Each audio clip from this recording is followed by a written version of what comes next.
naomba niseme na narudia tena kusema, kuna chuo kimoja sitokitaja, ila herufi yake inaanzia na U, yani U.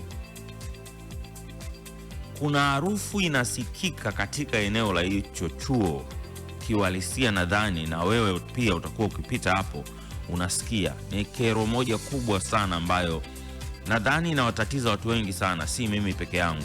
Lakini hiyo ni kitu ambacho, ama hicho ni kitu ambacho tulikwisha kizungumza, ya kwamba kuna harufu, hatuelewi shida ni nini.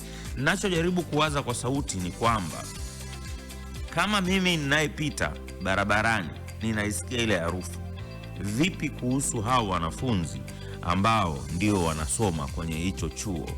Hiyo hali ya hewa wanaisikiaje? Au ni inatoka nje haiendi ndani?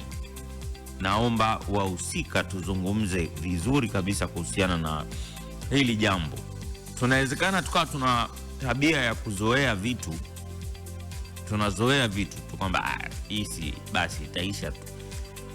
Hivyo vivyo vinapakana.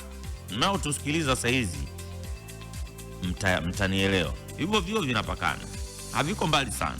Moja imetoa hiyo kero, na sasa hivi ukipita pale hamna hiyo harufu.